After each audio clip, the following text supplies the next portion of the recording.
Chapter 1. Successful people are often afraid to change anything about their routine in fear that it might affect their success. Oftentimes, successful people are prone to letting themselves get comfortable with their current successes. They refuse to invest further in their ventures and simply want to enjoy what they already have. This complacency is dangerous because it stagnates any further progress, leaving you comfortable but stuck. Successful people are usually comfortable and complacent in their successes. This resistance to change is often due to a strong feeling of confidence in their skill and talent, and a largely overinflated sense of optimism about themselves. But the thing with success is that it can be down to luck, simply. This confidence sours and can turn into a darker thing. It can become arrogance. There is a growing belief within their heads that they survived this long being successful because of certain behavioral patterns. However, these behaviors can be terrible and off-putting, but they've been convinced that they are responsible for their success. They let superstition creep in, and they begin to ritualistically act within the patterns they've come to believe are responsible for their success. The average successful person sees no reason they should change anything they are currently doing. The notion that they need to change, in fact, confuses them. They disregard any kind of criticism since they are already successful. Any kind of criticism has to be misguided in their opinions. There's the usual hostility that welcomes the call to change when it is said to successful people because they feel attacked, questioned, and offended. To effect a change in successful people, you must appeal to the things that motivate them, whether in business or their careers. Find out what motivates them and use it to pique their interests. The usual motivators are mostly self-centered and revolve around the benefits it'll bring to them personally. These include money, power, status, and popularity.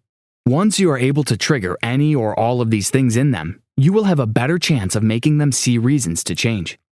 A common reason why successful people refuse to change is because they overestimate their strengths and underestimate their weaknesses.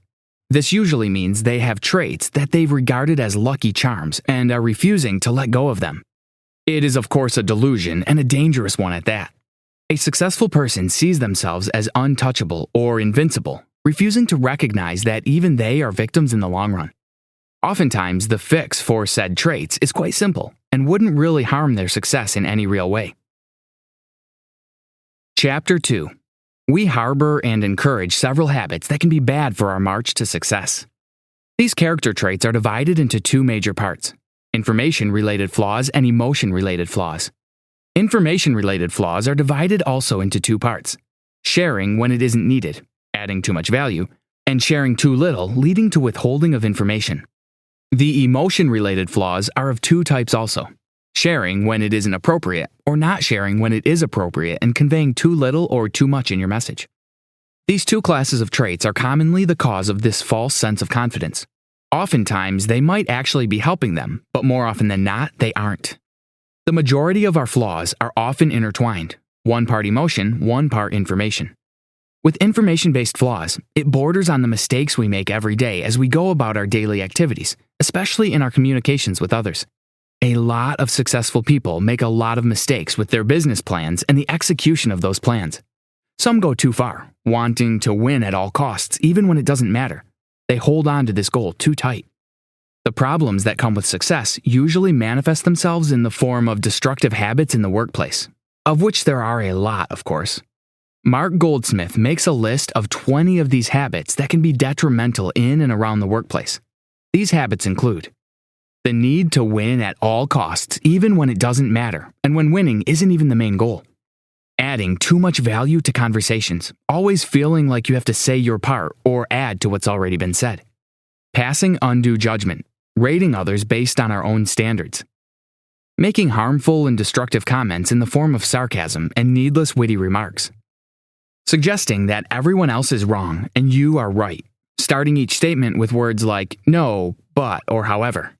Reminding everyone just how smart you are. An intentional need to show everyone you are smarter than they think. Speaking or expressing your mind when you are angry or upset. Incessant negativity, seeing only the negative sides in every project, even when your opinion wasn't asked for. Keeping helpful information to yourself in order to hold an unfair advantage over others. Refusing to give credit or praise to people when due. Claiming credit for work you didn't do. Accepting praise you don't deserve. Making excuses for bad behavior or shortcomings. Holding on to past successes or events. Clinging to the mistakes of others in the past. treating people unfairly because you have a favorite within the group. Refusing to take responsibility for the errors you make and feigning a lack of regret. Failing to express gratitude when you receive a good turn. Punishing the messenger when they offer a critique on an issue. Refusing to accept blame for anything and blaming everyone else.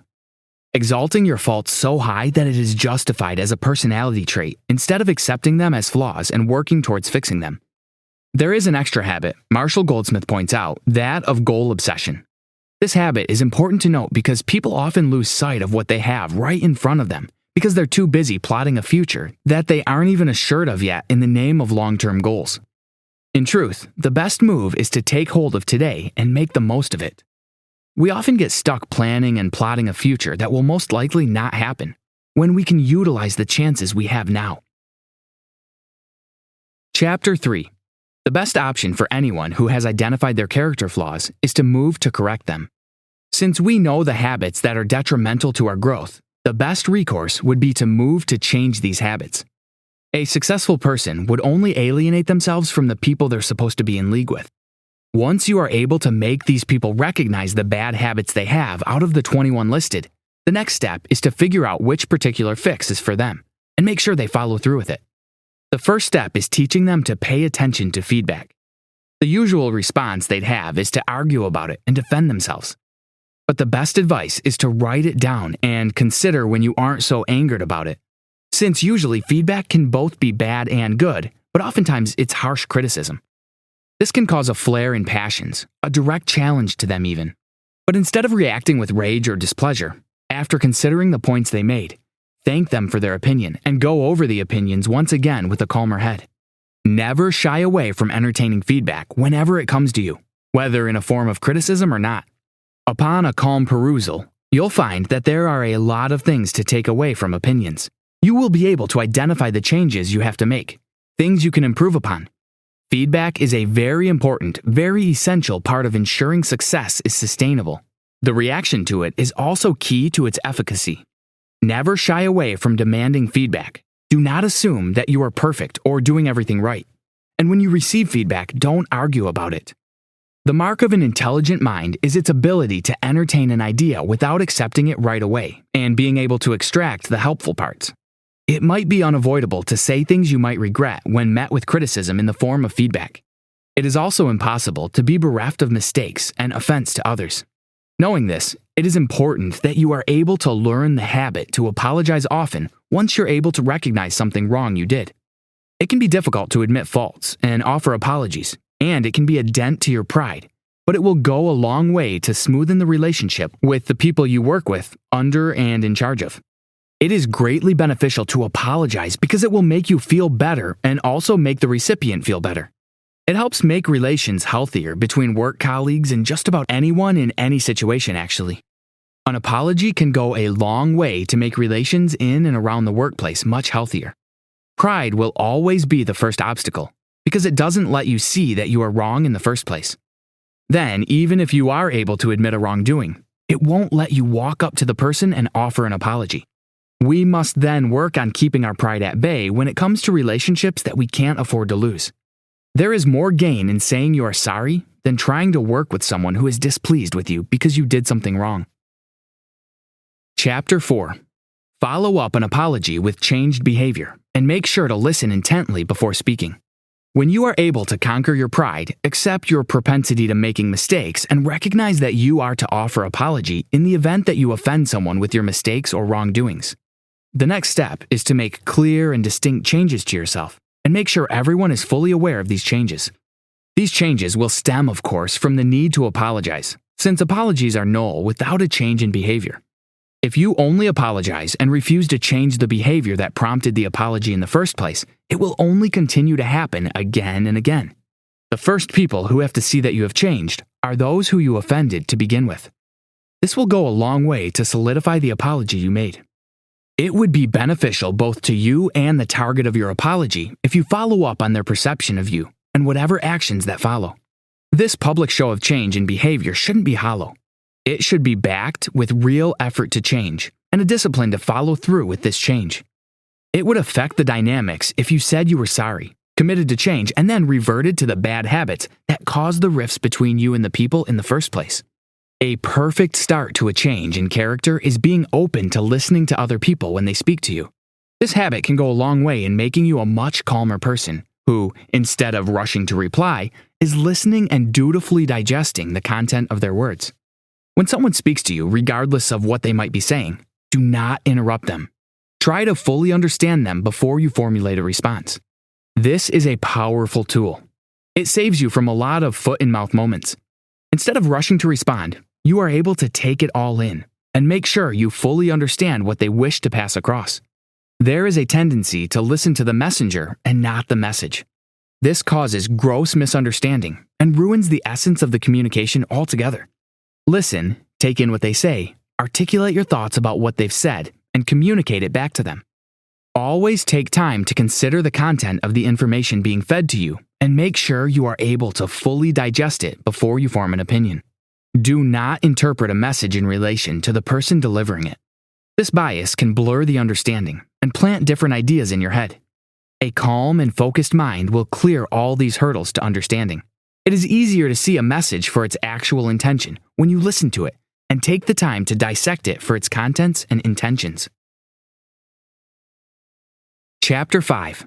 Learn to show gratitude to the people who work with or under you.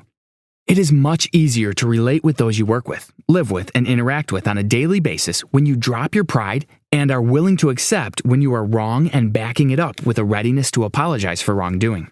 It fosters a healthier relationship all round, and it also works to make you a much better person altogether. This growth in character is usually evident in a much healthier outlook on life and in relations with people in general. When someone does something beneficial to or for you, you should make sure you thank them genuinely. Your successes might look like a product of your sole effort, but it really isn't. If your march to success was a machine, there will be cogs, gears, and parts that play a role in making sure the machine worked efficiently. Your success isn't solely your doing. Make sure to credit everyone that played a part in it. These people deserve to be acknowledged, along with their efforts too. It would be unfair to not credit them since they helped one way or the other to make sure you succeeded. This crediting should be done loudly and in public whenever you're given the chance to. It encourages them to do more for you and makes them feel like a part of the success even.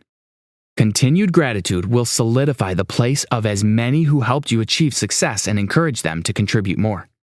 It is advisable to cultivate the habit to keep this growth up, actively following up on the routine that's brought you here.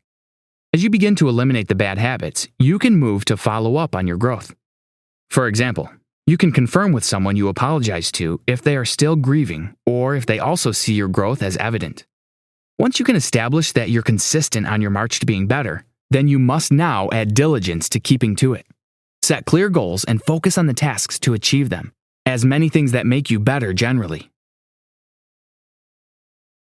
Chapter 6. Always make sure to clarify your responsibilities and those of the people working with you. When you have grown into a well-rounded individual, it is important that you take measures to make sure you remain in that state, regardless of the environment you find yourself, whether you're put in charge of people or you are put under someone else. To avoid sowing the seeds for these harmless habits, always ask to be sure of the things expected of you. As discussed earlier, a goal obsession can lead to these destructive habits. So it is important that you actively try to rid your interactions of triggers of goal obsession. If you're put in charge of a group, make sure you give them clear and sound objectives. Tell them exactly what you expected from them to avoid sowing the seeds for conflict and seeds for these bad habits. Becoming obsessed with an ambiguous goal can lead to harboring bad habits. Make sure your team is aware of what is expected of them. And if you are placed under the control of a boss or a departmental head, make sure you directly ask for clarity for the tasks that are expected from you so as to avoid letting these destructive habits grow within yourself. This borders on communication and the ability to effectively do so, whether with superiors or subordinates. To ensure a well-rounded and healthy setup, you must encourage an atmosphere of honesty that allows for tackling problems at their roots before they grow and do damage that might be irreparable. Did you know? There are no habits that guarantee success. Many different actions can lead you to your success, so you should never be afraid to try different things. Conclusion. It is often easy to get comfortable with your wins and settle for just that amount of success. If you craved success so bad for years and finally you are enjoying a string of prosperous ventures, it feels natural to not change a working formula, right? There's a famous saying, if it's not broke, don't fix it. It's obvious that if you had a plan that worked, any changes might mean failure or going back to the drawing board.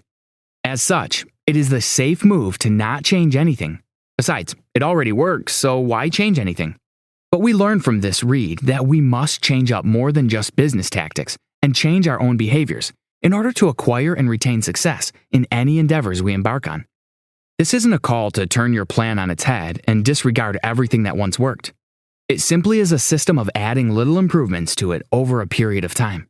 It's a holistic scrutinization of the plan to review and evaluate its shortcomings and how it can be improved without necessarily changing much. You also personally must be open to change, feedback, and criticism whenever it comes. These are essential for growth in any individual. Try this. When you are dealing with your workers, it is better to work with kindness and rewards than trying to instill fear and retribution in them. Let them work hard to receive benefits instead of working hard to avoid punishment. This way, they will do better work,